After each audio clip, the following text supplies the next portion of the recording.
What's going on, everybody? What's going on? It's the Standing 8 Count podcast. We are back.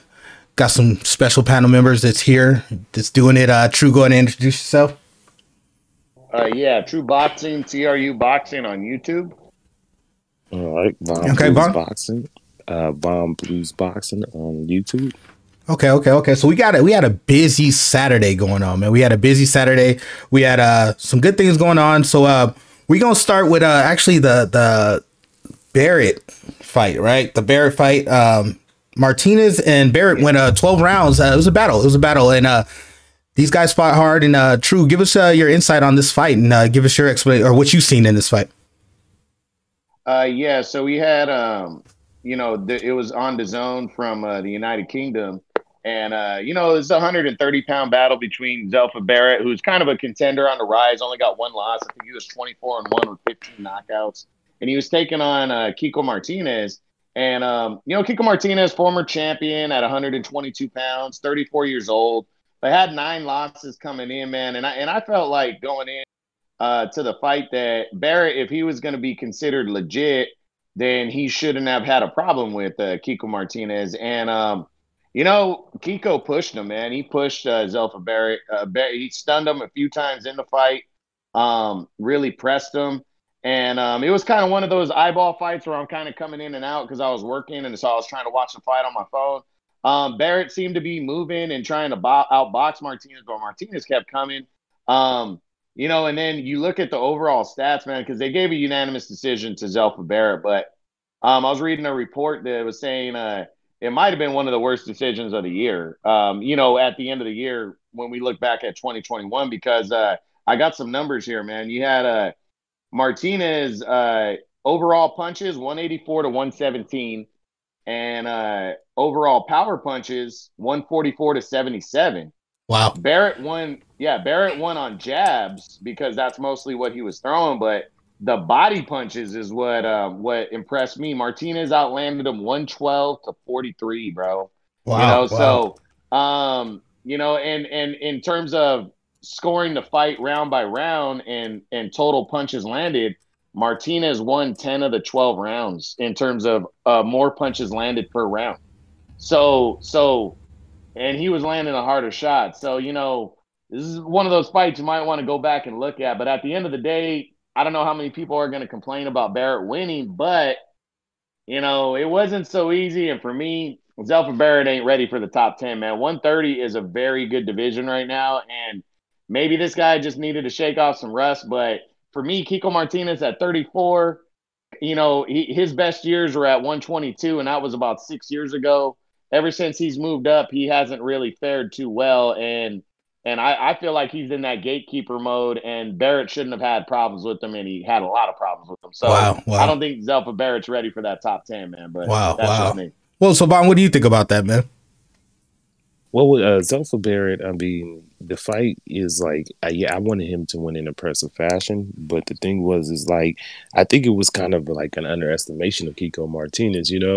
It's like he's got those losses, but he's a veteran, and he'd been in there with good competition. But it's also, like True said, I don't know if Barrett ready for the top 10 just yet. Maybe he still need a few fights before he can get in there, because I mean, it was a tough fight for him. I was kind of surprised, in a sense. But Kiko just, man, that's them veterans, man. Wow. Well, it's interesting when you said fall into that gatekeeper mode, and I guess it's not an insult, but it's just one of those things you can't do nothing about that, right? True. Yeah. It's nothing, nothing against Kiko Martinez. It's just as you get older, man. I mean, that's what happens. But move to be 2 weight classes higher at 34, and to be able to compete at a high level is tough for a guy like Martinez. But I think it was more Zelfa Barrett either overlooking him or not being ready, and Kiko Martinez just doing his thing, what he always does. And maybe it's a way for him to get back in it if he's real deal. So it's one of those things where you definitely got to see what these guys do next. Barrett's going to get opportunities. Kiko Martinez, like I said, he's looked at as a gatekeeper, so he's going to get opportunities, and we just got to see what they do with them. So wow. Big, that's big. Yeah. But we definitely got an upset on the board. We had what was it, Laura and who was it, Warrington, right?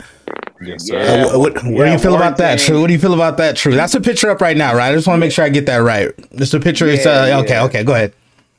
Yeah, I mean, it was Warrington. This was supposed to be. He hadn't fought since October of 2019, and it was supposed to be kind of just a comeback, shake off some rust type fight. Mauricio Lara was undefeated coming in, but man, didn't have nobody legit on his resume, even close to Warrington. So like, I went back and looked at it, and I'm like, this dude ain't gonna hang. I mean, ain't gonna hang around, or he's gonna get beat down for 12 rounds. And man, and Josh Warrington fighting at home. I know they ain't got no crowd or nothing like that, but Mauricio Lara just kept coming at him, and just when I was watching the fights, the one thing that was impressive was he just the left hook. I mean, he couldn't miss with it. It was like Warrington was just standing still, getting beat with that left hook, but it was the power in the punches for Lara, man. They were thudding hard shots. And Warrington had some moments and stuff, but he just couldn't shake him off. He got knocked down a couple times in the fourth round, and it looked like he was out on his feet, and he made it to the final bell of that round. And he actually came back and did okay in the fifth, but that was kind of his last stand, man. He couldn't hang on, and Lara kept pressing him, and then in the ninth round, he just finished off what looked to be like Warrington looked exhausted at that point. And, right. And Lara landed a wicked, I think it was a left hook, and just laid him out. The referee bent down to start counting, and he just waved the fight off. And huge upset right there, big knockout. So Mauricio Lara, welcome to the party, man. That's what I got to say. I mean, we'll see what he can do, because he came out of nowhere, and he's definitely going to be in the top 5, let alone the top 10 now at featherweight, man. That was a big win right now. So, Vaughn, were you surprised about that upset, and what do you think about Lara's future going forward? Well, I mean, I was, of course, I was definitely shocked at the upset. Like, I was, one of my coworkers, he's from Leeds, England, and we were texting about the fight, and he's big Josh Warren. He's from Leeds, loves town. That's where he's from. And we earlier on in the first round, I noticed from the first 2 punches that Mauricio Lara landed, they were heavy shots. And I didn't like the way Josh Warren responded. And I texted Terry in the first round. I said, Terry, I was like, Josh Warrington needs to box. And I knew it would be some rust, because he looked a little rusty, because he tried to go out there. And earlier on, his game plan was just not what Josh Warrington should have done. He went out there overly aggressive, trying to sit on his punches and punch with Lara. And it's just Lara caught him with a good shot, and he, like True said, he just never recovered from that shot. He never recovered from it, and Lara just kept landing clean shots, and he finally got him out of there. Lara outlasted it. Lara got hit with some good shots, but Lara took them all the time. Every time Lara got hit with a good shot from Warrington, he took it, and he ended up outlasting him. And I mean, what probably the upset of the year, unless we get another one bigger than this. Wow. But that might be upset of the year, because Lara came out of nowhere. This definitely a front runner already. Yeah. So True. 22. True. Does that shake up everything, or does that shake up that division, or do you see a future in Lara going forward? We'll see, man. I mean, it's one of those things where nobody expected this. So it's one of those things where you're really not going to know how good he is until the next fight. Until the next top 10 guy he fights. The thing is it's kind of a wide open division right now.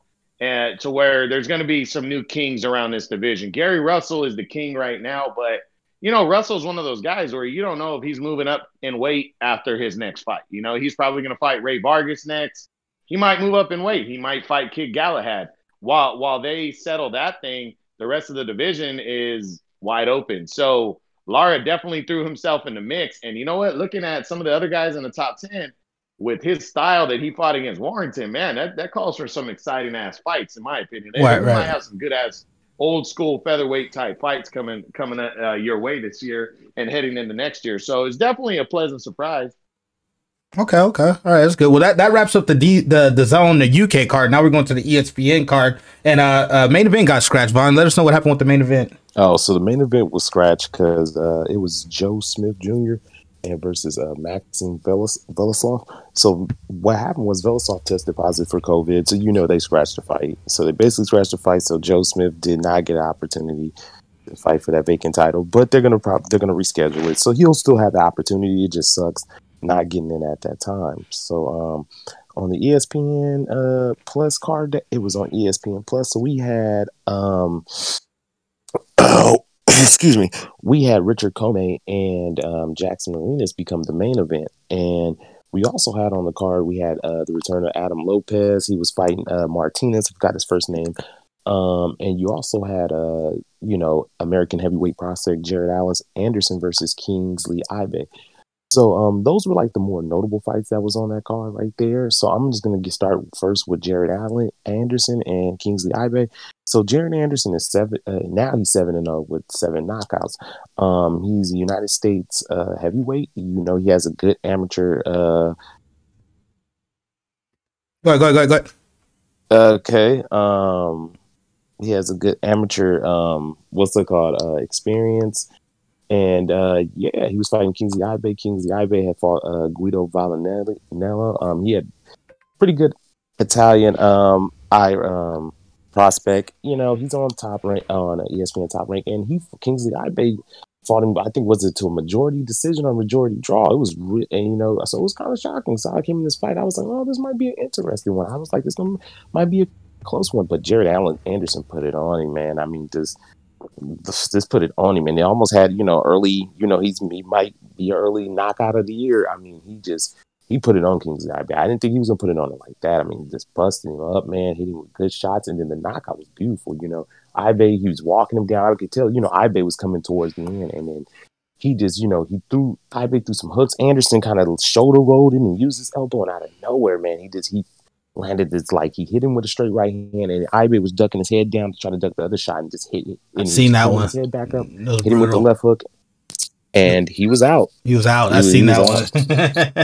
He was out, and I was just like, man, so good win for Jared Anderson. Yeah, laid him out, man. So good win for Jared Anderson. The kid is a good American prospect. I mean, for American heavyweight fans, we might have as a new, possibly good young heavyweight prospect. So keep your eyes on them, people. And then we had Adam Lopez. He was fighting Martinez. I keep forgetting that man's first name. So Martinez and Lopez both fought Oscar Valdez. They both lost to him. Adam Lopez had a better showing. You know what I'm saying? He knocked down Oscar Valdez. Looked like he had an opportunity to pull it out, but Valdez just outwilled him and ended up catching him with something big and dropping him twice, and they stopped the fight. So, and then Martinez fought Valdez, and Valdez is kind of a one-sided decision, knocked him down in the 5th round and stuff of that nature. And then, so this fight was a lot closer than what I thought it was going to be. You know what I'm saying? Like, that fight kind of could have went any way because Martinez actually outlanded Adam Lopez, but Adam Lopez did the better work in the later rounds, so they gave him the fight. So right. Adam Lopez last out, and it wasn't that good too. He was close too. So Adam got the win, but man, that was a controversial one. But I don't know, man, for Adam. I mean, Adam's a good fighter, but that just, I don't know, man. Them last 2 performances wasn't good for him. So, right. Yeah, so we'll see what happens for him. I know he's probably gonna get a better opponent this time around, but we'll see what happens with Adam. We'll see. Are you ready to write him off yet, or are you just want to sit back and see how? No, I ain't gonna write him off just yet. I ain't gonna write him off just yet. Not just yet. I want to see what he do. He gonna get a better opponent next time, so he gonna have to. He's going to have a better performance. And then we had in the main event, we had Richard Comey, the return of Richard Comey versus Jackson Marinas. We know about Jackson Marinas. He came off that controversial decision loss to Rolly Romero. And then Jackson Marinas came off that second round knockout. I mean, Richard Comey came off that second round knockout from Teofimo Lopez. So Teofimo, so Richard Comey was returning. And this fight, it was, to me, I was kind of like, man, this is a dangerous fight for Richard Comey to be having back. I'm not saying like knockout power wise, but like as far as difficulty, because Jackson Marinas can box. He's got some good pop in his punches. He's an intelligent dude in the ring. You know what I'm saying? So Richard Comey, and I mean, and for Marinas, this was a big step up, fight. And Comey, first 2 rounds, he had to make some adjustments. He was missing some shots. He was he was rushing. He was overextending. But once he kind of calmed down and figured it out, man, he got Marinas out of there. Mm-hmm. Like, oh, man, he got him out. Caught him with a right hand, knocked him down the first time, and his Marinas never was recovered. Marinas was trying to back up. His hands were all the way down, and Richard Comey just caught him with that big straight right hand that he has. I mean, no, big. It was a right overhand. And Richard Comey has a really good right hand. I mean, straight right hand, overhand. You don't want to get hit with that right hand from Comey too much. Right. And Comey got the win. And then it was, it was a nice little moment. Teofimo Lopez and him embraced before the fight. And, Teofimo was out there giving instructions and rooting for him afterwards. So it was a nice little moment there, man. And Richard Comey got the win. So Richard Comey, he going to put himself maybe a fight or two back into a title shot. So, Richard Comey, man, good win. That was impressive. Okay. So true. On the two other fights, make quick comments about that, and then give us your opinion on the Comey fight. Yeah. So, so the Jared Anderson. I mean, Vaughn said it. I mean, the guy. It's kind of early to tell how good he's going to be, but he looks good right now. He's got some pop. Definitely, I like the way he closed the fight because it was a 6-round fight, and he went out and finished the fight. Wanted the knockout, and that was nice. It's good to see that. Love seeing heavyweights, man, and heavyweight knockouts. It's good to see youngsters on the rise getting opportunities to be on television and stuff. That's big. So I liked Anderson in that fight. And that was a brutal knockout, by the way. It was a nice, crisp, short left hand. That was very nice. Then the co-feature with Lopez and Sanchez, I mean, it went exactly the way I called it to go. I mean, these two guys are both guys that like to mix it up, like to fight. Lopez, pulled out a close decision. I mean, it really was a pick 'em fight. You could have went either way. It was funny. I picked Lopez to win a close decision, and that's exactly what happened. But it really was a fight that could have went either way. I know Sanchez won a lot of the first half, and then Lopez came on strong in the second half of the fight. The last couple of rounds are pretty close. So good little mix up right there. Lopez, see what he can do going forward. Sanchez, though, he's one of those guys that, he's going to be in the mix also. He's going to be, he's not an easy out for anybody. So not a bad performance. And then main event, yeah, Richard Comey, man. I mean, delivered. I said on my recap that I'm going to post later, I think tomorrow, Comey, I think it was misleading the performance he had against Teofimo Lopez. Not taking nothing away from Teofimo Lopez, but most experts, anybody, Richard Comey was a favorite going into that fight. Now, if you pick Teofimo Lopez, I did, and I know a lot of people picked him to pull off the win there. I think nobody thought a second round knockout was going to happen because Comey's just tough as hell. He's a good fighter. He just got caught, man. That happens. Right. You get caught early, and I don't think that defines a fighter, he just got caught by a perfectly timed punch, and I don't think that really defined him. So the fact that he was able to shake that off and come back, and Jackson Martinez had a nice performance against Rolando Romero his last fight. So it was going to be interesting to see if he was on the top 10 level of lightweights or if Comey was still legit like we thought. And man, Comey just bull rushed him. I mean, Comey just looked good, man. He looked really good. Nice knockout. And he's right back in the mix. I mean, just like that, and you know what? Lopez ain't going to be there forever, man. He's going to be moving up. I know he's not. So, yeah. So Comey, I mean, Comey's got nothing to, he's got nothing but opportunities in this division, man. And I like Comey a lot. He's a good fighter. Well, does it make sense to see Lopez again, or do you think it makes sense for Lopez to fight him again, or you think he's gonna move on? No, not now. Comey's one of those high risk, low reward type fighters. Okay. He's a known fighter, but right now, after the way he knocked him out in the second round, it just wouldn't make any sense for Lopez. Lopez is a superstar now after beating Lomachenko. So, okay. It's a fight Lopez wouldn't have to do, and it wouldn't make any sense. Okay. That didn't know that. So that was actually ESPN card. So DAZN had a UK card and a US card. And True, we're gonna start with you with the first fight. I guess it was I don't want to butcher his name, Melakuzia and Finch with a third round TKO. Yeah. Tell us about that fight and tell me what have you seen that coming or? I mean, pretty much. It was to be expected with Bektamir Melakuziev. That's a tough one, man. I mean, it's not as tough as some of these other names, and Vaughn can vouch for that. Yeah. No disrespect, there's some Russian names that I won't even try to pronounce, man. I'm just gonna say the undefeated Russian fighter going forward, man. You're gonna hear me do it because I'm not even gonna try to mess it up. But he was the guy that was supposed to fight Kovalev, and he's got some talent, man. That kid's pretty solid, And, no surprise that he knocked this dude out. The guy was, I mean, no offense, he was a nobody, Finch, but no surprise there. But they were talking, and it's very few times I agree with Chris Mannix and Sergio Mora, but I don't think Kovalev wants anything to do with this kid right now. I think Kovalev, when he comes back, go after an older fighter, ease your way back in, man, because I wouldn't fight that youngster, man. That youngster might make a huge payday and make a big splash against Kovalev, because Kovalev can be hit, So yeah, it's just one of those things. He's going to be a guy on the rise coming up soon. Hopefully in the next year or so, we see this guy make a splash at 175 or 168.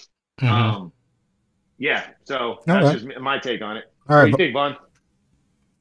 Yeah, Beckman got the job done. I mean, he did what he was supposed to do. Dude was a late place opponent. I mean, and he just got him out of there. I mean, Beckman put it on him. I mean, as far as Kovalev, yeah, I don't know if that's the best fight per day, coming back, and especially with this PED charge. I don't know, man, that's the best fight. This kid is, man, he likes to fight. Beckman loves to just get busy, man. He just, it's as simple as that. Like, that is, this is best way I can play back there. Yeah. Kid just wants to get busy. He's soon the ring start. He is you roboting right now, Vaughn. Psycho robot. Let's see. Let's talk again. All right, my bad. No, it wasn't your fault. I think it's just the thing tripping, the Discord tripping. Okay, keep going. Yeah, so back nice. So Kovalev, stay away from the kid for right now. Okay. Well, Vaughn, do me a favor, back out and come back in. See if that helps. But yeah, so that fight ended the way you thought it would, Mike. Yeah, that was nothing really to, no surprise. So. Okay. So the second fight, we got, what is it? Mosley Jr. With a another TKO, fifth round, over a late replacement, Olivas. What do you think about that? And what do you think about late replacements? Do you think it's a high risk on the guy that's already on the card, or could you really kind of try press on the fight? Depends on how good you are, how good you are, where you're at. Most guys can make the adjustment quick, and again, it depends on the levels of the fighter. It definitely, guys are going to do it till the end of boxing time, long after I'm gone, but guys are going to overlook fighters, and, you really shouldn't, man. Too many upsets have happened. Too many guys have made their careers on being overlooked. So, but Shane Mosley Jr., I mean, he's still trying to prove, if he's legit or not. We really don't know. We would have been a step closer if he would have fought his original opponent, Jason Quigley, because, both of those guys are kind of guys trying to make a splash. Christian Olivas, late replacement, wasn't really not really a known fighter, and Mosley just handled him, stopped him in the fifth. So no surprise here, and we still really don't know how good Shane Mosley Jr. is going to be someday. So yeah. Wow. Well, Bon, what do you think about that? Yeah, it was good. I mean, it was a good win for Shane Mosley. I mean, he went in there and did what he was supposed to do, and I mean, he's showing that he is improving. The thing I look at Shane Mosley Jr. is he didn't have a big amateur experience, because I don't think Pops let him fight. You know what I'm saying? So he's kind of learning on the fly. But like Drew said, we're gonna see. Eventually we will see. Hopefully him and Jason Quigley can fight each other again. We'll see. What happens with Shane Jr. But it was a good win for him. I mean, he did what he was supposed to do. Okay. And then the other fight we had, Rios and dominates Negrete in a 10-round decision. True, how did you feel about that fight? Was there anything that you noticed different from the fighters? I thought it was going to be a closer fight. Wow. Going in. Rios, though, I think people forget, because Rios got upset early in his career, how good of an amateur this guy was. Rios won a lot of those, awards and tournaments, a lot of them as an amateur, man. He was a very good fighter right here. And, he just had a couple stumbles, got, in his title shot, he got beat by a very good Ray Vargas. I mean, no shame in that. But, and then he got knocked out against Azat Havanassian.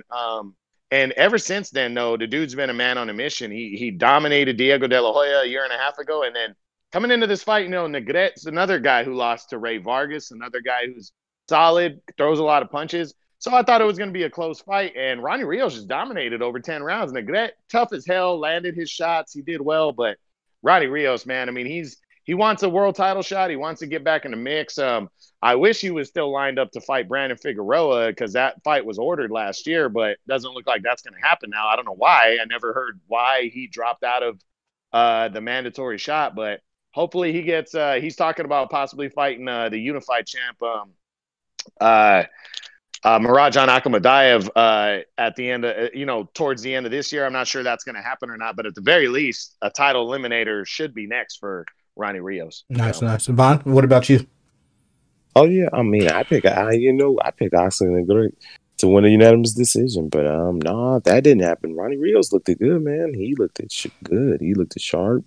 When I was looking at his body language throughout the fight, and he looked focused, man. He didn't look anything, he didn't really look unworthy, he didn't look worried or like anything was really bothering him. And yeah, he got the win against his old training partner. And yeah, I mean, Ronnie Rios, it was a good win, And yeah, he wants to get in there, and I mean, he deserves somebody in the top 10. He definitely does. Okay. I think it'd be a good fight.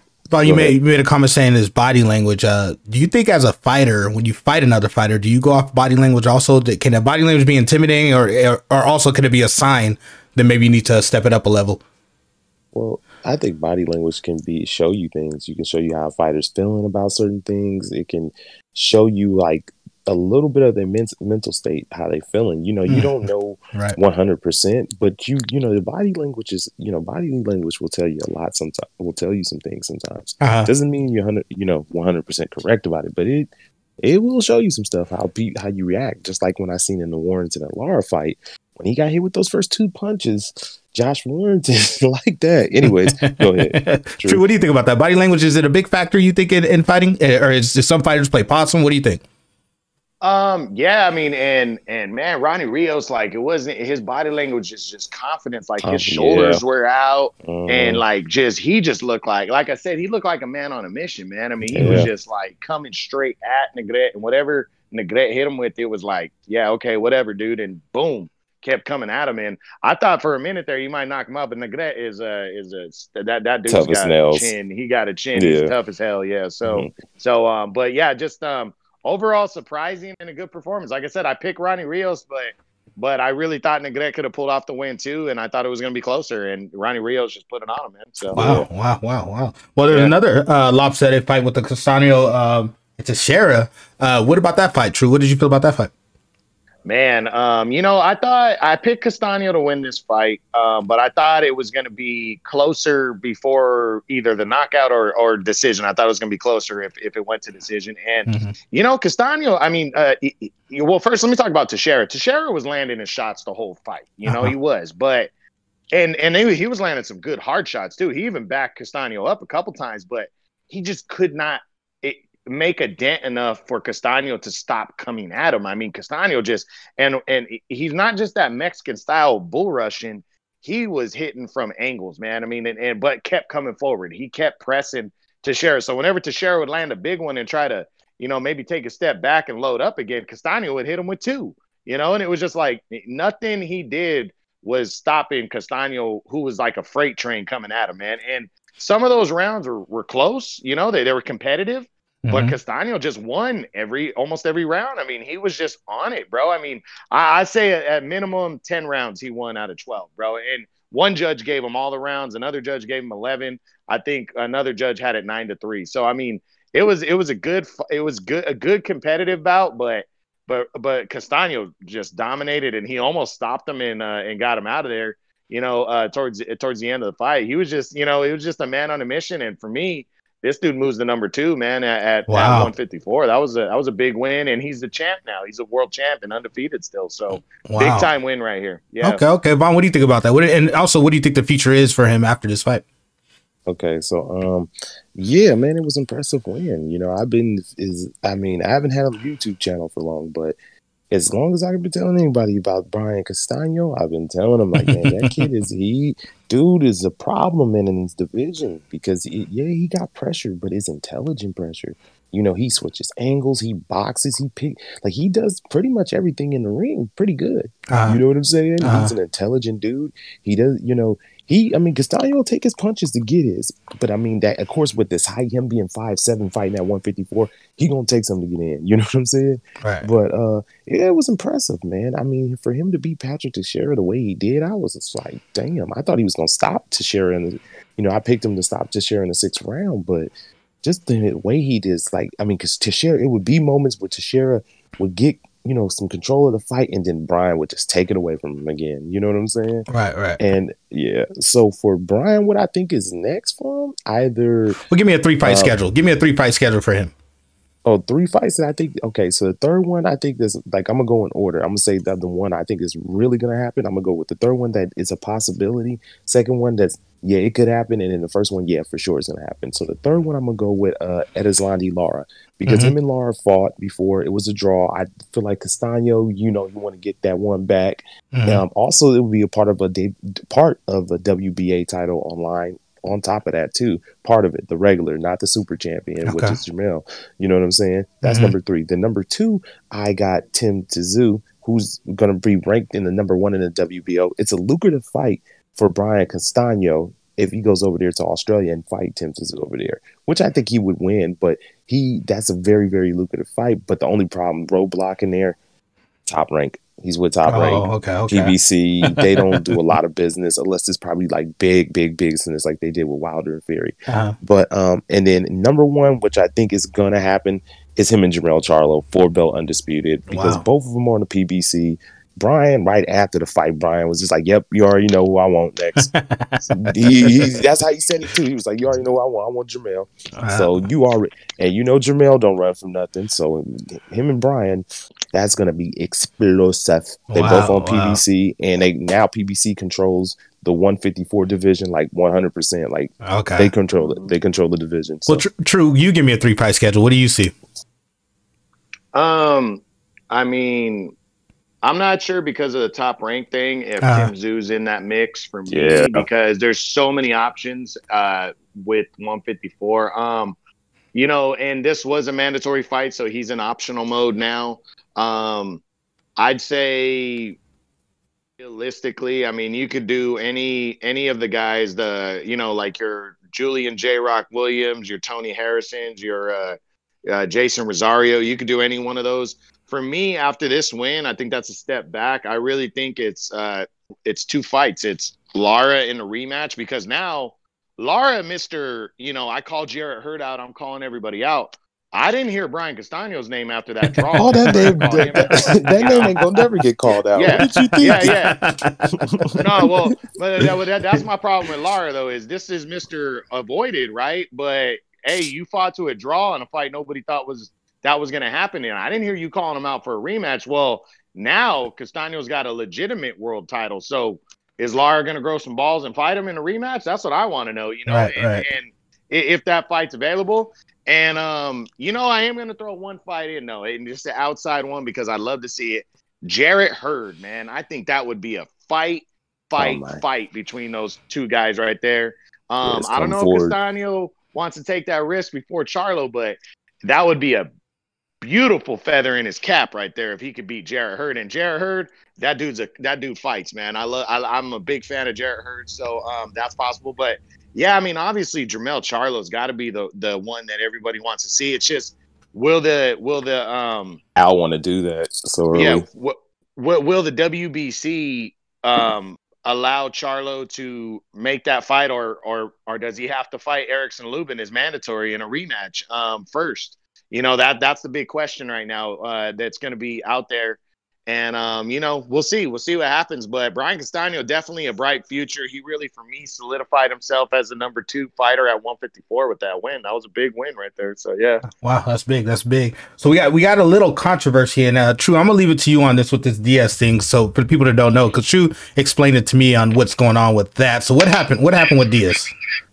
Well, I'll explain the details, and then when we're done talking about everything, I'm going to go off. Okay. This guy. But anyways, so Joseph Diaz, for his second time in the last couple of years for a big fight, he missed weight, and he didn't even try to make weight. He was closer to lightweight than he was the actual contracted weight for his world title. He came in at 133.6, which is over 3.5 pounds heavy.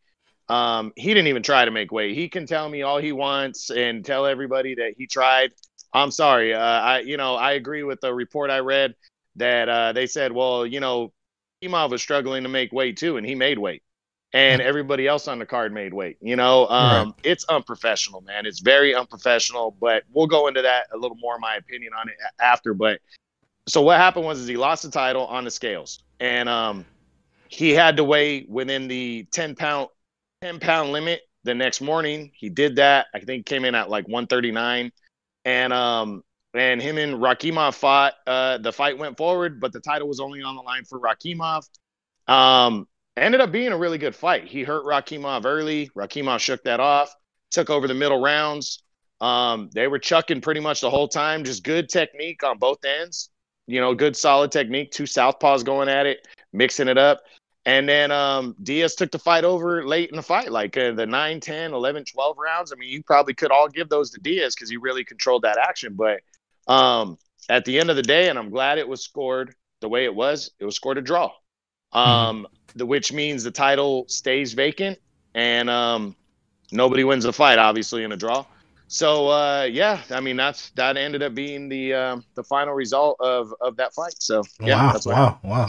Vaughn, did you catch the fight? Yeah, of course. How did you feel about it? Do you feel like it should have been a draw? Yeah, you could have gave it a draw. I had it 7-5 Diaz. Jojo Diaz. I mean, you could have gave it to him, but I mean, the draw was fine. Or you could have went 7-5 with Rakimov with me, you know, and or a draw. I mean, now the title's vacant, and my only thing is like, what do you do with, you know, like you got Tevin Farmer there, you got Rakimov there, you know,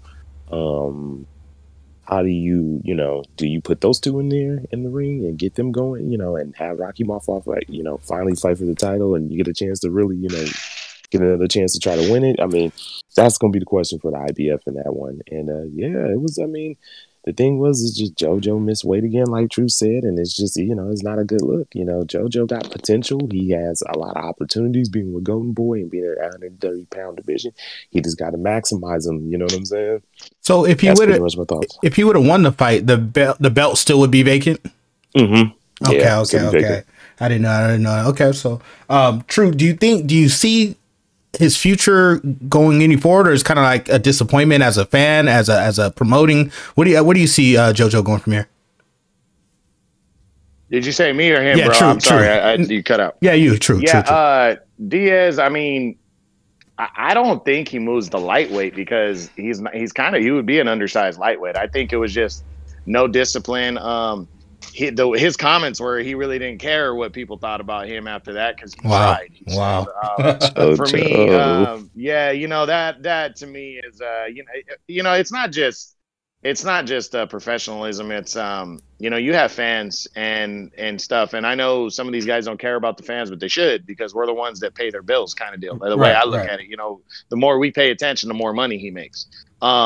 But I mean, I don't know. I hope the IBF does not reward this fool and give him another title shot next against Rakimov. Like, he doesn't deserve it. He missed weight, and he should be chucked to the back of the line when it comes to the rankings. So I hope the IBF, which of all the four governing bodies is probably the most respectable, I hope they don't reward him after missing weight. Not true. Not IBF don't play that. Yeah, okay. I hope they don't. Rakimov definitely deserves a title shot again after he was at a disadvantage, Ray, and he still pulled off a draw in a fight that everybody thought he was going to lose. So that dude, former Olympian, that dude deserves another title shot. Diaz, I don't know. Like I said, at this point, I don't know.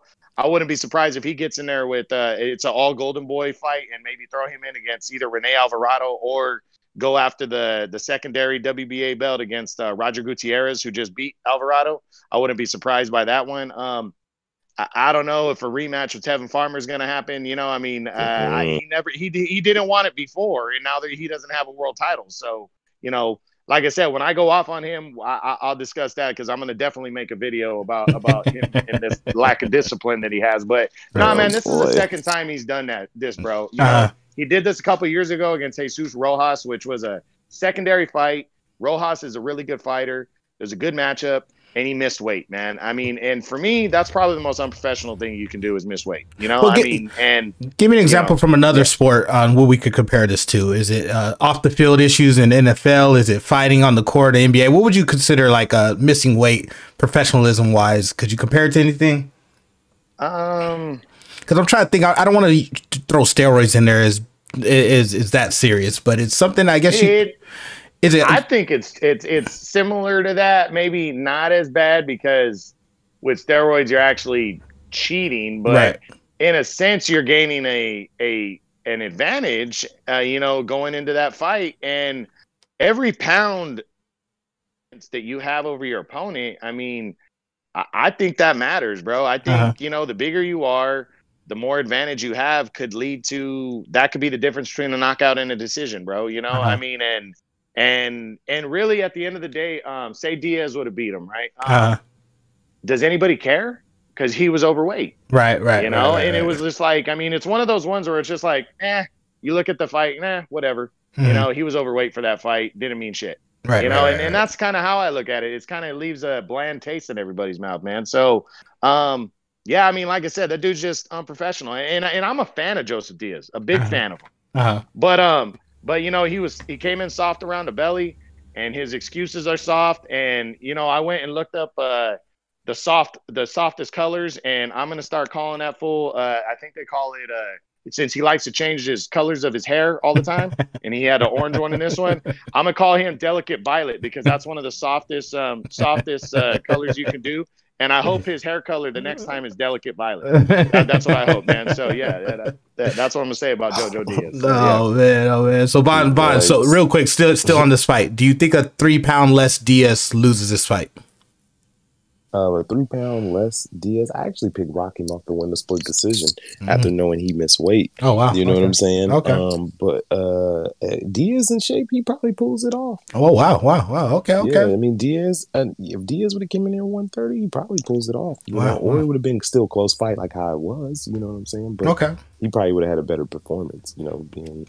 Okay, so what are we talking about next, guys? Is it the news or true? What do we got? Canelo, the news. Well, the news segment. Okay. So we start with Canelo. Okay. Well, yeah. I'm just. I'll get into just my couple things. Unless you want to start, Bond, you can. No, go ahead. We got the picture set up. Go ahead. Go ahead. Yeah. So I'm gonna start. Just Canelo said earlier this week that he wants to fight a fourth time in 2021, man, and which would probably be December. People trying to figure out the reasoning behind that. I think it's because with the schedule he's laid out for himself, trying to become undisputed champion, Avni Yildirim, not a big name. Billy Joe Saunders, at the end of the day, worldwide, not a big name, and he collects that belt. Caleb Plant, same thing. And I also think Canelo's looking at his opponents, not overconfident, but confident as hell that he's going to beat these guys. And I think he wants a big money fight by the end of the year. And for me, I started thinking about that. I did one of my videos already and everything. And I think there's two options for December, bro. I think Triple G, a third fight, is a very real possibility. Wow. I think DAZN will break the bank to bring Canelo over because Canelo in September is likely going to go for his first time in maybe his last 10 fights. He's going to go over to Showtime and the PBC. Wow. And he's going to probably fight Caleb Plant over there, which means pay-per-view money. So, he's probably going to make a pretty good payday. We'll see where we're at with crowds and COVID in December. But if he wins that and becomes an undisputed super middleweight champ, then December, Triple G everybody wants to see that fight. Triple G's making over 16 mil on his DAZN contract right now for each fight. So, I think DAZN pays over 30 mil at least to get Canelo to come back. And that's a possibility. But then there's Showtime, Fox, and I think a big fight on the radar is Jamal Charlo. I think that's a very real possibility for this year. I think Charlo's passed the test of whether he's a big enough name now. I think he is a big enough name. And I think it's a fight you could sell. He's undefeated. Charlo likes to talk a lot of trash. He's loud. So I think it's a fight that would sell. And if Canelo falls in love with them pay-per-view buys from September, he might want some more for December. So, those are the two, ones that I'm kind of speculating as why he would even want to fight in December and fight a fourth time this year. I think it's because he knows he's probably going to beat these guys and they're not huge names, and he wants a big name before the end of the year, man. And that's cool. That's cool. I dig that shit. 4 times, that's 3 times was big, but he wants to fight 4 times, so yeah, we'll see. Vaughn, what do you feel about 4 times in a year in Canelo? I think it's a possibility, depending on how his fights go. You know what I'm saying? Between these next opponents, between Yildirim, Billy Joe Saunders, and then probably Caleb Plant. We got to let's see how those fights go, and then fourth time I'll be booked. But I wonder who would he fight for fourth time? I mean, Jermell Charlo is a true. It could happen. Him and Jamal Charlo. It could happen.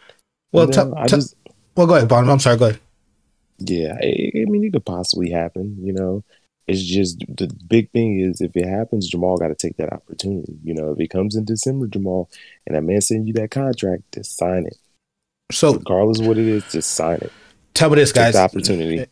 Does fighting 4 times a year, does that change the landscape for future fighters on how many times they fight? Like with Canelo fighting 3 times, have you seen boxers follow suit, or do you think it changes? Not yet. Well, Canelo's just doing it like this year. So, I mean, hopefully it does. Hopefully Canelo sets a precedence.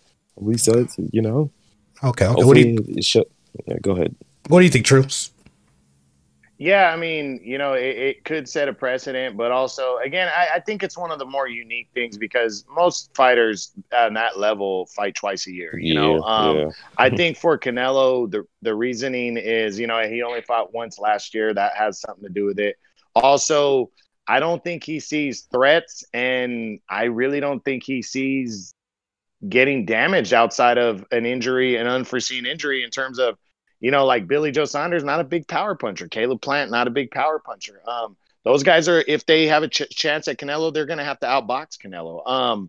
Neither one of them is probably going to hurt him and beat him up like if he was fighting Triple G in February or May, that's a tough fight. That's a fight he's going to have to grind for.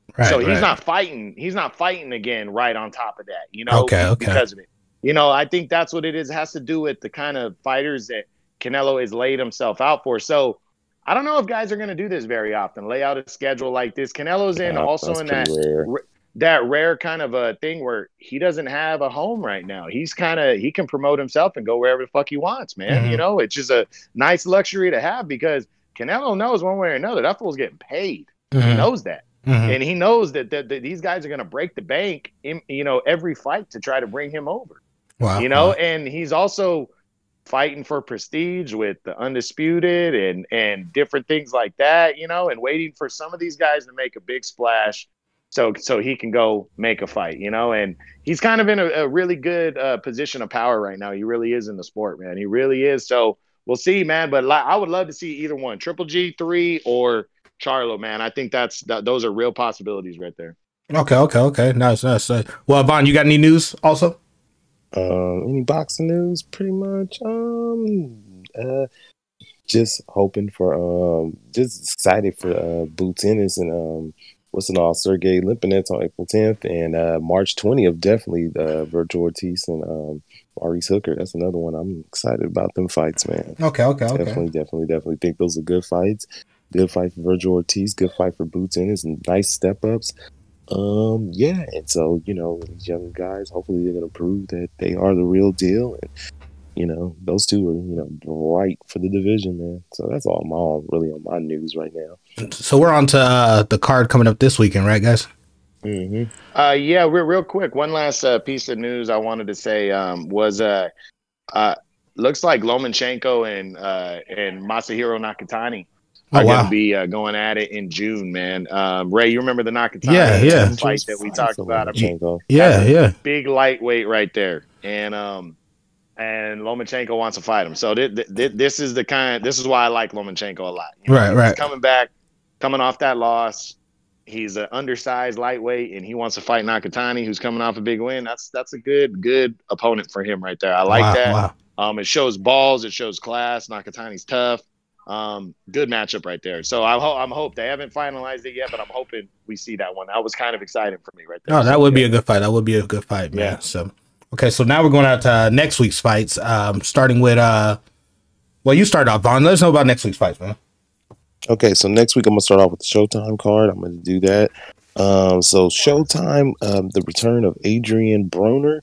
He'll be fighting Giovanni Santiago in the junior welterweight division at 140 pounds. And we also got Alawaling in the return of Dominique Brazil. So I'm going to get into the Waling and Brazil fight. So Alawaling, he had a good performance against Tyson Fury. Fight could have been possibly stopped with the cut, but it was, it was too much money on the line. Too much money on the line. He made a good account of himself. So that kind of, put Otto Wallin on the spotlight and, put him out there and stuff.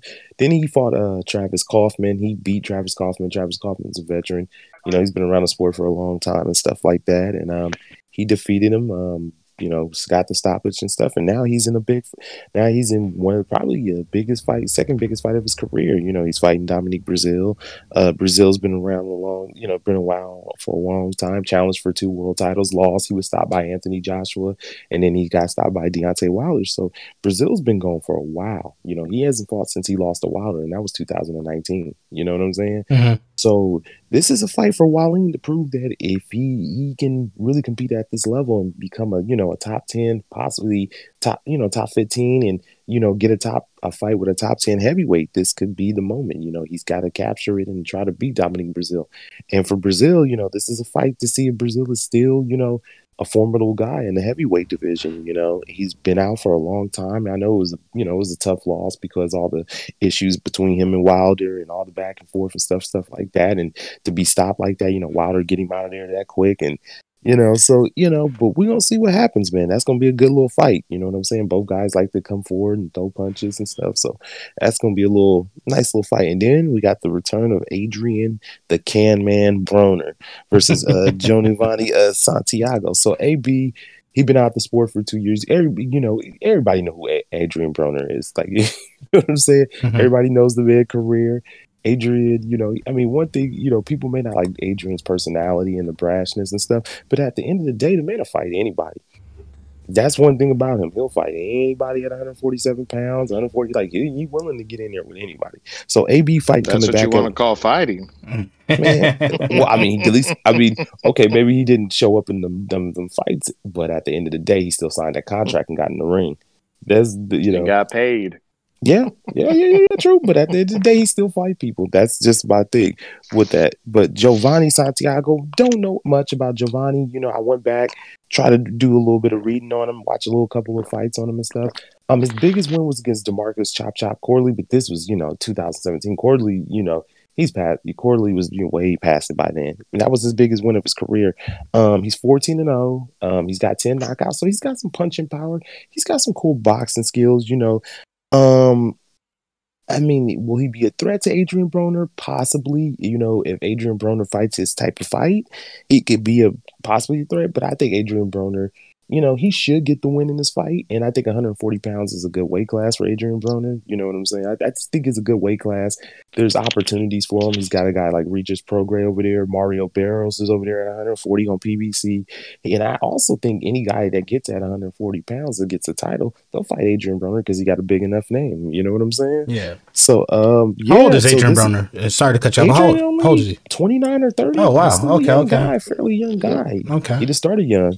But AB got to get this win, man. If he wants to keep his career going and keep it going, he looks in shape. I've been checking him out on Instagram. He seemed like he in a good mental health state. So he need to get this win, man. If AB want to keep his career going and stuff, got to get this win. So yeah, that's my thoughts on that card, and that's the Showtime cards on February 20th. The return of Adrian Broner. Nice. True. What do you think about this card? Well, first, the opener is a good junior welterweight fight. You got Robert Easter, former lightweight champ. He's fighting Ryan Martin. Go ahead. Yeah, he fought in the World Boxing Super Series against Josh Taylor a couple years back and lost. But I like this fight for Robert Easter a lot. Easter's a good, solid former champ. He's kind of got that lengthy style, but he's been in there with Richard Comey in a war. He's been in with some good fighters. Only lost to Mikey Garcia, which most guys at 140 down lost to Mikey Garcia. So no shame in that one. But this is his second fight at 140 after the Garcia loss, and then maybe the worst fight of all time against Rances Barthelemy, where neither guy decided to throw punches. That was, he came back last year against Adrian Granados and went to war with Granados, man. That was a good fight right there. Well, it's 2019. That was October.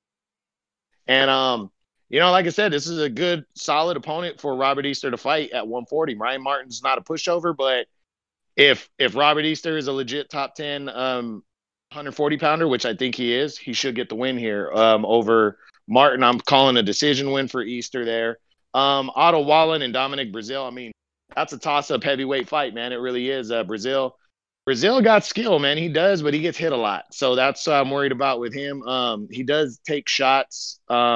He's only been knocked out against Joshua and Wilder, like Vaughn said, but I know Wallen doesn't have that kind of power, but Wallen is solid and been in there with Tyson Fury. So, I'm gonna pick Wallen in this one. I think Wallen's gonna beat Brazil.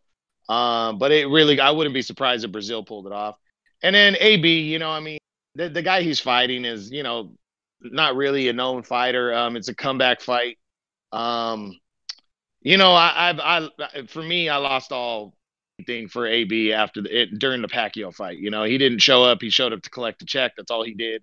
But I commend him if he's gotten his life together and he wants to do this, but I hope he takes it serious because he does have a big name. So that could lead to not just money for him, but excitement for boxing fans. I don't like what he was doing.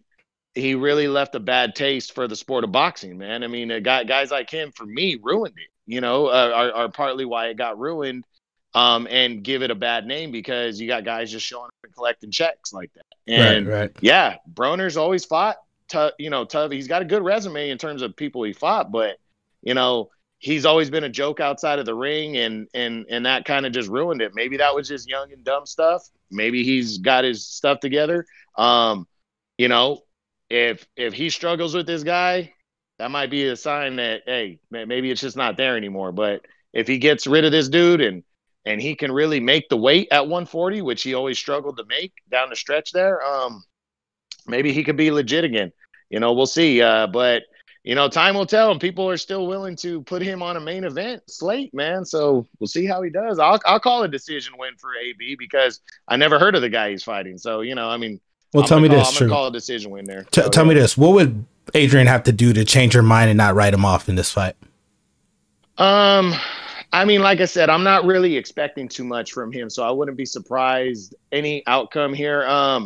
But nothing's going to change my mind, even if he knocks this guy out, because this guy, like say, he's a nobody. But attitude, I think attitude would be good because I really liked AB when he came out. I really did. I didn't care about the trash talk because that dude was a grinder. He was laying fools out at 130 and 135. Oh, yeah, he was dominating people, Yeah. and then he got a big head real fast. It was kind of funny. It was like, boom. But where I think that came from, True, is just that, getting that money so early, bro, and coming from where he come from and having all that responsibility, because everybody and their mama had their hand out. I just think with Adrian, he didn't know how to navigate that. I get it. I get it. He just never let it go is my thing, it was just one thing after another, bro. And obviously the dude's got mental problems. So, which, hey, I'm not knocking him. I'm just saying, hey, go get your shit taken care of. Go get your shit taken care of and then come back and take it serious, And every time he tried to come back, he wasn't serious. And it led to weight issues. That is like, you heard me about Jojo Diaz. I think that's disgraceful if you can't make weight, if you're missing weight all the time. And then, like I said, my final straw was the Pacquiao fight because he didn't even try in that fight. He did not even try to win that fight. Wow. He showed up, he got paid, and that's what he showed up for. And I was pissed, man, because that was a big fight. And I feel bad for anybody that paid for that fight. Wow. So it was one of those things. But again, I always give guys an opportunity if they get the job done in the ring, they take it serious, and they come out and they show the world what's up. I don't think AB is going to be a good welterweight if he cannot make 140.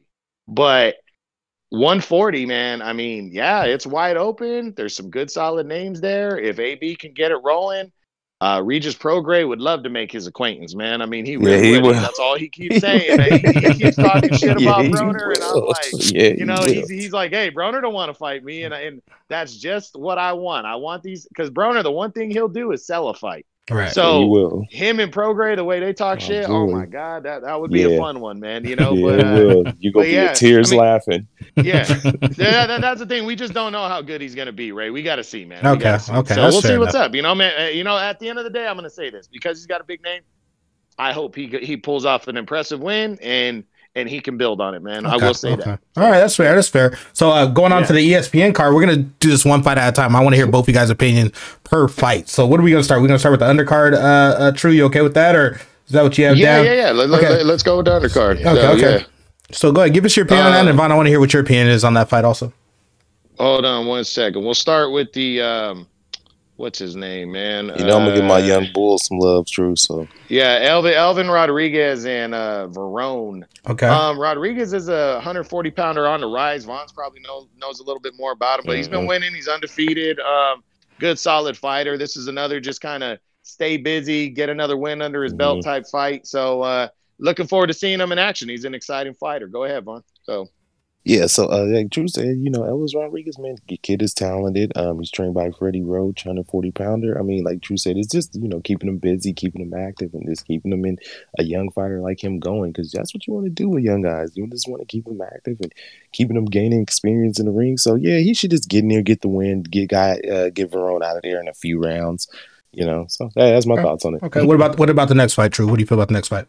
Well, I actually got a pretty good middleweight fight right here. Esquiva Falco. He's a undefeated middleweight contender on the rise right now from Brazil.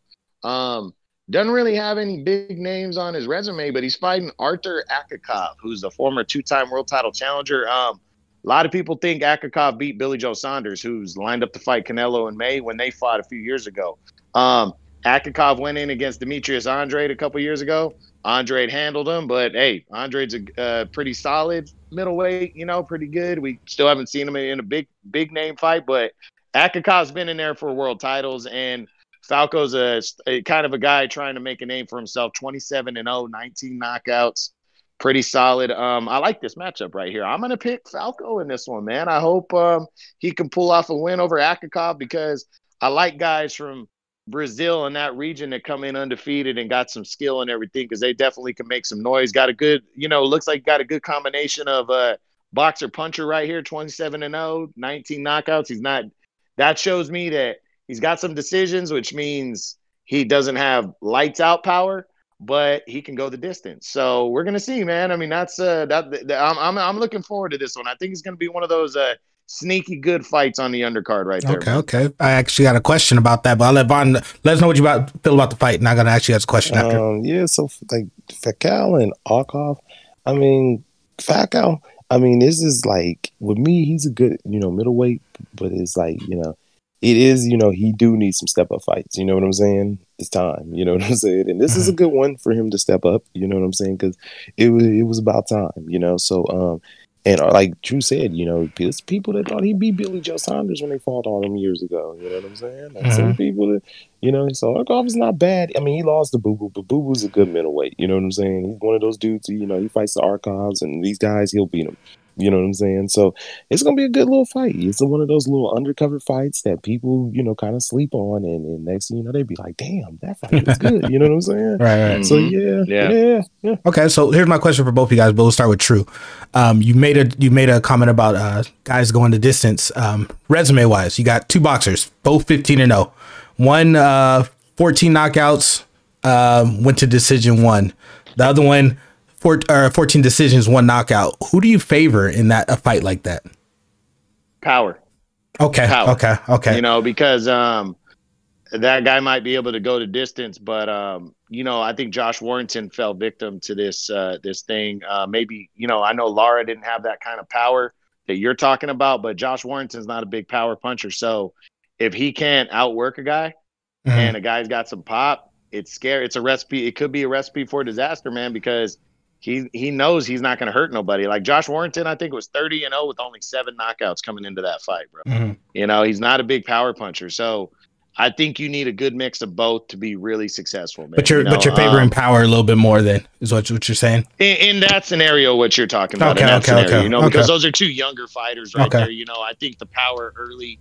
But it depends. But I mean, 1 knockout, that's that means pretty much means you got no power, and you got to try to stave off a guy who's really strong.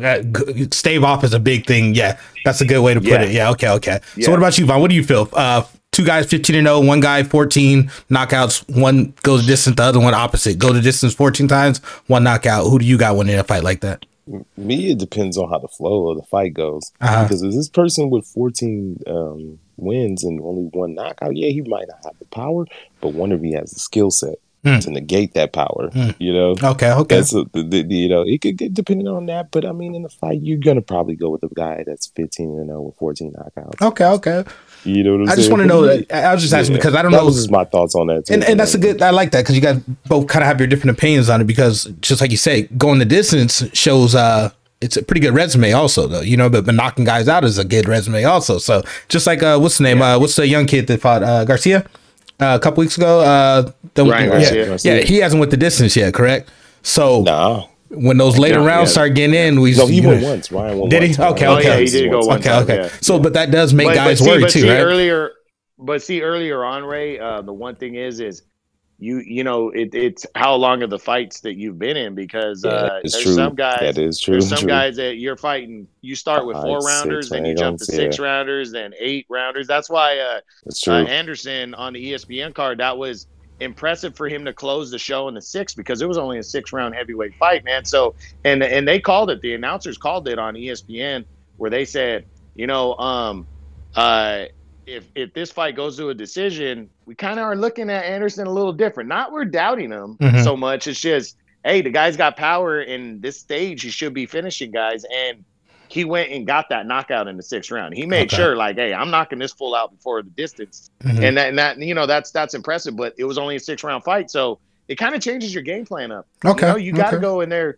going, hey, I got to get started earlier. You know, I mean, kind of deal. Yeah. So. That's true. Yeah, that's true. That's excellent. Good okay. So what's the next fight we got going on? Okay. So let me see here.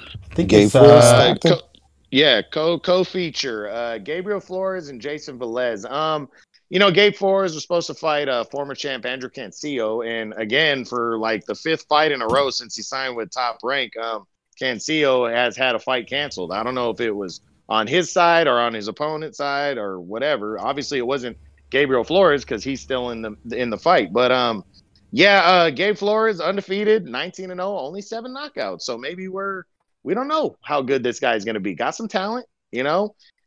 He's facing your prototypical gatekeeper, Jason Velez. Okay. I mean, Jason Velez has been there. He's fought for world titles, pretty solid, but not great, but good, you know. And he's definitely a perfect opponent for a guy like Gabe Flores right now. Perfect opponent, because it's like, if you can dominate and convincingly beat Jason Velez, you're ready to take the next step. And that is just flat out gonna be the key here. If he can beat Jason Velez impressively, whether by a decision, because obviously he doesn't look like a big power puncher, or stop him, which Jason Velez hasn't really been stopped a lot. I think it's once or twice in his career he's been stopped. You know, it would be impressive to just dominate here. And Gabe Flores is in a co-feature of a big card, so hey, time to play. You know, this is your time to play the game. You know, so. We'll see, man. It should be impressive. I'm going Flores by a convincing decision over Velez. It should be a good fight, though. Wow. How do you have that fight going, Von?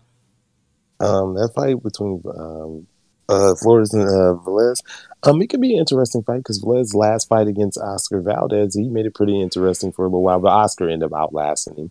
It could be interesting if Gabe is not, you know, ready, you know, for the veteranism. But I think Gabe will get the win. I think he's going to get the decision. You know, he's from Stockton, California. You know what I'm saying? So okay. Show love to the Northern Cali fighters. If Gabe can get this win and he wins impressive, like True said, hey man, he's ready for that other step. Okay. So big fight to watch to see the next step, I guess. Yeah, next step fight. Okay. So the main event. True. What's it looking like? Yes. Well, good fight on paper. Very good fight on paper. You got Miguel Berchelt. This guy, I mean, he might be my most underrated fighter in boxing right now. He might be, because this guy's been floating around number 1 and been number 1 at 130 pounds for the better part of 4 years now. The guy won the title that he holds right now in January of 2017 when he upset Francisco Vargas in a very impressive, dominant performance. And he's just beaten good, solid fighters since then.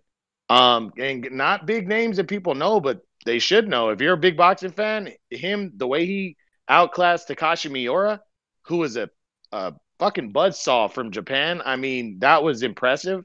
And then he beat Vargas again in a rematch. He dominated former champ Jason Sosa, defeated Mickey Roman. I mean, this dude is good, man. Straight up good. He's a great combination of a lot of people think he's that prototypical Mexican fighter. He is not. This guy can box and he's got a lot of pop, man. So, and I don't know how many title defenses. This might be his 7th title defense since he captured the world title, but he's very good taking on the undefeated Oscar Valdez, who, hey, it's time how good Valdez really is, because we're going to see it against Burchell. You know, we're going to see if he's an A-class type guy or if he's a B-class type fighter, as the great Lennox Lewis used to say. Valdez, we don't know. I mean, he's had some guys that we didn't think he should be in the fight with them, give him hell. I don't know if that was overlooking, or maybe Valdez just isn't as good as we think he is, because Bob Arum really brought him along slowly, even after he won the world title. He had him fighting dudes that, you know, just weren't on paper great fighters, and some of them gave him hell. So what's the sign of that? I don't mean to cut you off, True, but let the people know what sign is that when it's a slow coming on? Is that a negative thing, or is that a positive thing, or what sign is that when that happens? It depends, man. It depends. Like, if you Bob Arum does this notoriously with some guys that he just doesn't want to see lose. I've noticed that. Okay.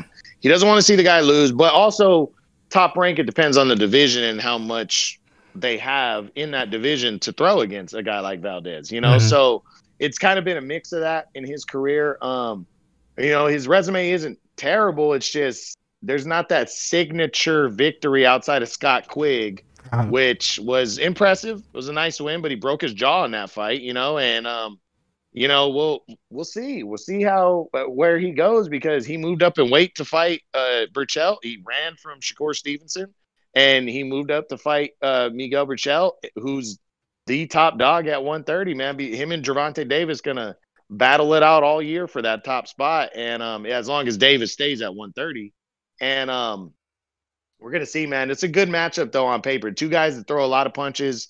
Good matchup. I'm excited to see it. I'll say my prediction until after Vaughn talks. Yeah, go ahead, Vaughn. Yeah, go ahead. All right, so it's a big fight, man. You know, Burchell has been handling business at 130, you know, for the past couple of years. Oscar Valdez is a good, young fighter and stuff like that. And for me, this is their biggest step up at both of their careers, you know, in this fight. I feel like this is the best fighters they fought so far against each other. And I think that in this fight, you know, it's going to be a proven fight. You know, it's going to prove, is Burchell really, you know, what they say he is? And for Oscar, is going, you know, is he really elite at this elite level? Is he really at this top level? So it's it's a very, very interesting fight, very, very fun fight. You know what I'm saying? It's going to be fun. This fight is going to be fun because somebody is, I think, going out in this fight, or it might be close. But we'll see. Wow. So what's your prediction on that, True? Let us know, man. You know, I said from day one when I heard the matchup, as much as I like Valdez, I think Burchell's going to put it on him, man. I can't, you know, I don't think Valdez has that one punch power to knock him out. He'd have to outlast him, and I don't know if he can take Burchell's punches to be able to outlast him, man. Not for the whole fight. I look at it the way the Castaño Teixeira fight ended, except I think it's going to be a knockout. I like the fight on paper, I do, but I really think it could be one-sided. Action fight though, where, you know, Valdez is going to have his moments, but I see Burchell. I think Burchell's better than he gets credit for. I really do. I have for a couple years now, and I think Burchell's going to put it on him. I got a knockout going here. I'd say 7, 8, 9th round. It could end earlier than that, man. You know, I'm not gonna count out Valdez though. I'm not gonna count him out. The dude throws a lot of punches, but I think he's taking a big step up in class right here, fighting Burchell. I think he should have, you know, kind of not slowly did it, but kind of taking the next step in his career, which would have been maybe a top 5, the top 10 guy first, and then went at Burchell. But he wanted this fight. So it's his chance, man. It's his chance to prove himself because he wanted this fight. Wow. So, but he also didn't want Shakur Stevenson. I'm still going to say that. I'm sorry, man. He ran from Stevenson. So, yeah. Man, as much as you already know how Shakur do it. Everybody. I know. I love that, man. So I'm like, okay, but every time he talks about who he wanted, I'm like, yeah, but you didn't want Stevenson. You ran. I know. Shakur don't never get brought up. It's always just like, ooh. So, Vaughn, how do you have the outcome coming on with this fight? I ain't giving that. No. I got my prediction videos coming up for that. Oh, got you. Okay. We'll hold back on it. Yeah. All right. So I will ask this to both you guys before we end this thing: is what 2 fights should we be looking for on both these cards? 2 fights that you guys are predicting will be good fights. So you want to go first? Yeah, on the 2 cards. I think the Wallen Brazil fight on the Showtime card is gonna be fun, man. I think that one's gonna be. I love heavyweights, man. So if you got a 50-50 matchup, I don't care how good they are. If I know the fighters, I'm gonna call that one. What do you think on that one, Vaughn? Yeah, I think that one too. I'm with Wallen and Brazil. I think that's gonna be the better fight on the Adrian Broner card. Okay. The most competitive and the most exciting fight on there. Okay, what about the ESPN card? What do you guys think? Go ahead, ESPN, I think, of course, Oscar Valdez and Miguel Burchett. I think that's going to be the most fun and competitive fight. But that Pacquiao and Akval fight, that's another good one, too. That's the one that's people going to be like, damn, that was a good little fight. What about you, True? That fight, I agree with him fully because I'm picking the Burchell Valdez fight, even though I think, Burchell's going to win convincingly, but it's because it's such a step up and such a good matchup on paper that I like it. But I agree. Falcao or however you see his name, him and Akakov has a chance to steal the show. I really believe that. It has a chance to steal the show. Again, a lot of these guys, I know it's COVID going on, all this kind of stuff with these cards, but you get the opportunity on TV, man. Take advantage of that. I see some of these fools getting in the ring and they're just kind of pitter patter, whatever, and I'm just like, you might not get an opportunity like this again. True, you know what it is? Them live crowds some of them fighters, man, they don't react well without a live crowd. Some of them, some do. Some fighters can fight, in any type of thing, but some fighters, they just don't. Josh Warrington is one of them fighters to me that, he kind of need a live crowd to. You know what I'm saying? Yeah. No, I'm with you, man. I'm with you. I just wish I take more advantage of it. You got to take advantage of it, no matter what. Because there's so many people watching it now. Right. Well, and a loss can set you back so far, man. It really can. True. That's true. It's a long road, and look at what Warrington was doing. I'm glad you brought him up. Like he was looking down the road. He was like, okay, Gary Russell or Shu Kan, and it's like you got a dude right in front of you, man, that you're not even looking at. That's total disrespect, but. Whatever you think you're going to beat them, fine, but don't overlook them. You know what I'm saying? It's like, hey, you already know in the back of your mind what you got coming up. So focus on this guy in front of you, and take advantage of that opportunity. And I see some of these guys that overlook it, and it's been going on for years, bro. Perfect case is Tyson Douglas.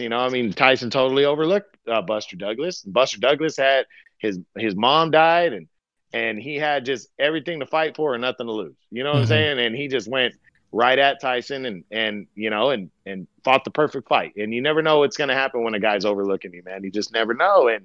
And again, a lot of guys start their career off of that. But guys need to take advantage of these opportunities they get because now is the time that's my opinion. Right now is the time. You got ESPN rocking out cards, DAZN rocking out cards, and the PBC, Showtime, Fox are rocking out cards. And if you get on an undercard, man, and you're going to be seen on TV, take advantage of that shit. I don't know, man. I'm just I hear what you saying too. I want to see these dudes just, take advantage and show us if you're the next big thing. Go for it. That's it. But so Well, one thing about the top ranked card that I did like, they put a lot of their younger prospects on there. So these young guys on the top ranked card, they're gonna get a chance because this is another one, Puerto Rican kid, Xander. He's pretty good, man, pretty good kid. So you know, it's definitely for a young fighter. It's definitely for a prospect. Oh yeah, you definitely should be getting busy right now. Right. Yeah, but that's true. Yeah. It's fighters are gonna get left behind for the fighters that can't hit that switch and say, let me put on the show for TV, not for the crowd. And there's going to be guys that show up. Like, same thing happened with Paul George in the NBA. You know, didn't know how to perform when there's no crowd out there. You know, PG. Pandemic P. And I like Paul George too. That's the funny thing. But no, yeah, some guy at the end of the day, you got to rise to the occasion because you will get left behind for a guy that will be able to put on the show without a crowd. So that's how it is, I think, across all sports. But we got anything else, fellas? Is that it? Yeah, still no update on Anthony Joshua and Tyson Fury. Eddie Hearn came out and said he's hoping within the next couple of weeks. He's downplaying that there's anything major, that all the things are little things that they're going back and forth about. It's little small things. It's nothing to worry about. He said he hopes to have a contract signed by both fighters, and then they'll discuss the location. So, you know, it's a process, man, when you have a fight of that magnitude, but it looks like it's gonna happen. So let's just I'm gonna give updates as often as I can, man, because you know that's the fight I want the most. So, you know. All right, Vaughn. Vaughn, you got anything you want to say before we get off? Oh yeah, man. Just enjoy these fights coming up this weekend. We got some good fights in March. You know, some good matchups coming up. And, nice. Yeah, man. You know, just watch whatever. You know, don't get caught up in a certain boxing promotion. You know, watch PBC, watch Top Rank, watch Matchroom, watch Golden Boy. Watch them all. Right. Some good fights, man. All right. Yeah, cool. Ray. Yeah, I'm glad Vaughn mentioned that, man. The people gotta really invest into some of these things, man. You know, ESPN Plus is only $4.99. You get so much content. Thank you, True. Thank you. But also DAZN, man. I mean, I re-signed up with DAZN for a killer deal. It was $100. They only paid $100 a year last year. Yeah, I know. Yeah. I did the same thing last year. And it's laughable because you're saving $140, bro. Because they charge you $20 a month, so that's $240. If you sign up for the whole year and drop $100. You save $140, man. So I mean, that's you're saving a shitload of money, and DAZN is rocking out a lot of content. You know what I'm saying? Yeah, so you're not going to miss out, man. You're not going to miss out. I mean, because between Matchroom, even though Golden Boy is not a big stable, they got pretty good names on there still. You know, decent fighters, but Matchroom and Eddie Hearn is all on DAZN. You got some good fighters coming out of there, so. You know, it's a good thing. And a lot of times DAZN picks up some of those European cards that nobody picks up, you know. So there's a good mix there, and it's worth it, man. I mean, and people got to they got to be smart with that stuff. They want to see some of these guys fight. They got to invest, man. I mean, that's just how it is. Ain't gonna happen True. This is the thing, like you said, True. Fights ain't gonna happen if the money in there. If you fight fans and we not investing in the sport and we not buying these apps, like I got Showtime, I got DAZN, I got ESPN, I got Fox Sports, I got all that. You know what I'm saying? It's like if we not investing in sports, then how do you expect these fights to happen? You can't be like, oh man, these fights don't happen, but then none of you guys don't want to pay for none of the damn subscriptions. True, and that's true. So you guys, the viewers out there, just understand there's a lot of content being pushed out from these guys. True and Vaughn will let you know, like they put me onto it, like, hey, like this is busy next 4 or 5 months, guys. Next three going all the way into May, right? Honestly, I think it's going to be a full-on year, bro. Yeah, I think there was such a pause because of COVID that everybody's almost in a rush to get back in the ring right now, and then you know it's like, hey, you know, now we can see that we can go to Texas. Like Texas is become the hot spot, and now Canelo's going to Florida for his next fight. So it's like, hey, people are going to start going to those places where things are open up because you get a little bit of a crowd, right? And things are hopefully starting to get back to normal when it comes to COVID, but guys are starting to take more risks to fight, you know, and the fights are there and they have platforms. And I think it's going to be a bum rush, bro, to fight now, you know? So you know, and you know what? And Anthony Joshua and Tyson Fury, I hope they continue to set a precedent and go fight over in those Arab countries, man. You know, because make your money. They're getting paid to do it You know, Wow. so you know they're getting paid, bro. Yeah. You know, I mean, $34 Joshua million. and Andy Ruiz in that rematch. Oh my God, the money they made, bro. Wow. You know, it's crazy. So yeah. Yeah. So definitely, you guys try to invest a little bit of money. It's going to be worth it.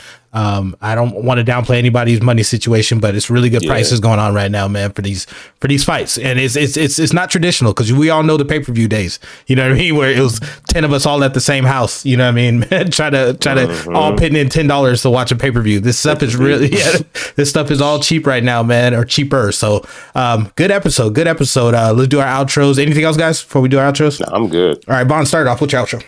All right, Von Blues Boxing on YouTube. Get at me. Okay, and